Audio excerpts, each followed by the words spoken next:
ബഹുമാനപ്പെട്ട ധനമന്ത്രിയെ ഇങ്ങനെ ഒരു യോഗത്തിൽ ആദ്യമായിട്ട് കാണാൻ സാധിച്ചുള്ള നന്ദി രേഖപ്പെടുത്തുകയാണ്. ഈ ഗവൺമെന്റ് അധികാരത്തിൽ വന്നിട്ട് 3.5 വർഷം കഴിഞ്ഞു. 3 വർഷമായി.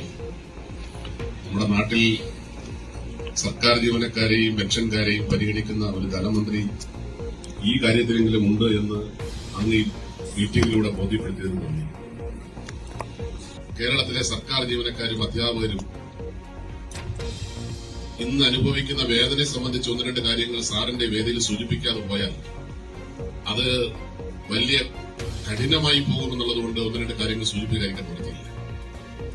കേരളത്തിലെ സർക്കാർ ജീവനക്കാരും അധ്യാപകരും അനുഭവിക്കുന്ന വേദന അത് മനസ്സിലാക്കാൻ കേരളത്തിലെ ധനമന്ത്രിക്ക് കഴിഞ്ഞിട്ടുണ്ട്.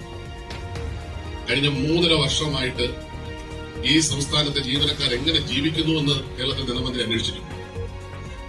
കേരളത്തിലെ എത്രയോ സർക്കാർ ജീവനക്കാരൻ ഇന്ന് കൂലിപ്പണിക്ക് പോവുകയാണ് സർ. ജീവിക്കാൻ നിവൃത്തിയില്ലാതെ കേരളത്തിലെ സർക്കാർ ജീവനക്കാരൻ കൂലിപ്പണിക്ക് പോയ കേരളത്തിൽ ബഹുമാനപ്പെട്ട ധനമന്ത്രി ഇത് മനസ്സിലാക്കിയിട്ടുണ്ടോ എന്നുള്ള കാര്യം വളരെ വിനീതമായി ചോദിക്കുക. 22% ക്ഷാമബത്ത ഞങ്ങൾ ആരോടായിരിക്കും ചോദിക്കേണ്ടത്? ഞങ്ങൾ ആരോട് ചോദിക്കണം സർ? ഇന്ത്യയിൽ ഏതെങ്കിലും ഒരു സംസ്ഥാനത്തെ അവസ്ഥയുണ്ടോ?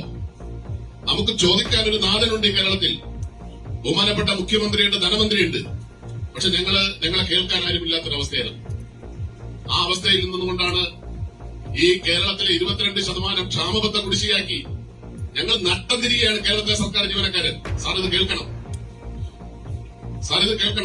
കേരളത്തിലെ സർക്കാർ ജീവനക്കാരന്റെ ലീവ് സറണ്ടർ ഞങ്ങൾക്ക് ആർക്കത് ലഭ്യമാകുന്നില്ല. കേരളത്തിലെ സർക്കാർ ജീവനക്കാരന്റെ കഴിഞ്ഞ ശമ്പള പരിഷ്കരണം, പെൻഷൻ പരിഷ്കരണം, തടസ്സപ്പെടുത്താൻ നോക്കണ്ട. പറയേണ്ട കാര്യം ഈ വേദിയിൽ പറയാൻ വേണ്ടി കഴിയും.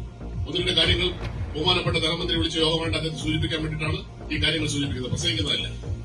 അല്ല, സബ്ജക്ട് ബേസ് ആണെങ്കിൽ തന്നെ ഞങ്ങൾക്ക് പറയാൻ വേറെ വേദിയില്ലല്ലോ. അതുകൊണ്ട് അതിനകത്ത് തടസ്സപ്പെടുത്താൻ ശ്രമിക്കണ്ട. പറയേണ്ടത് പറഞ്ഞിട്ടേ പോകും. സാർ, ഞങ്ങൾക്ക് ജീവിക്കണം ഈ കേരളത്തിൽ. ഞങ്ങൾ അനുഭവിക്കുന്ന ദുരിതം ധനമന്ത്രി മനസ്സിലാക്കണം. 2% കേരളത്തിന്റെ ചരിത്രത്തിൽ ഇന്നേ വരെ ഒരു ധനമന്ത്രി കാണിക്കാത്ത ക്രൂരതയാണ് സാറിന്റെ ഭാഗത്തുനിന്നുണ്ടായത്. വെറും 2% ക്ഷാമബത്ത് അനുവദിച്ചിട്ട് ആ ക്ഷാമബത്തയുടെ കുടിശ്ശിക പോലും ഞങ്ങൾക്ക് തന്നില്ലെങ്കിൽ ഞങ്ങൾ എങ്ങനെ ജീവിക്കും സാർ? സാറിന്റെ കുടുംബ പത്രമാണ്. ഞങ്ങളെ കുടുംബം ദാരിദ്ര്യത്തിലോട്ട് ഞങ്ങൾ ഉടരുകയാണ് സാർ. ആയിരക്കണക്കിന് ജീവനക്കാർ വഴിയാധാരമായിട്ട് ജീവിക്കേണ്ട അവസ്ഥ വന്നിരിക്കുന്നു. സാർ, അത് മനസ്സിലാക്കണം. കേരളത്തിലെ ഞങ്ങൾക്ക് ഇന്നിപ്പോൾ എന്താ പ്രതീക്ഷിക്കാനുള്ളത്? ഈ ക്ഷാമബത്ത ഞങ്ങൾക്ക് കിട്ടുമോ?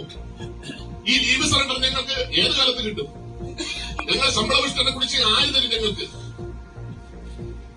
സാർ, ഇതിനാരാ സാറിന് പറയാൻ മറുപടി ഉണ്ടോ? സാർ പറയുന്നത് കേന്ദ്രം തന്നെ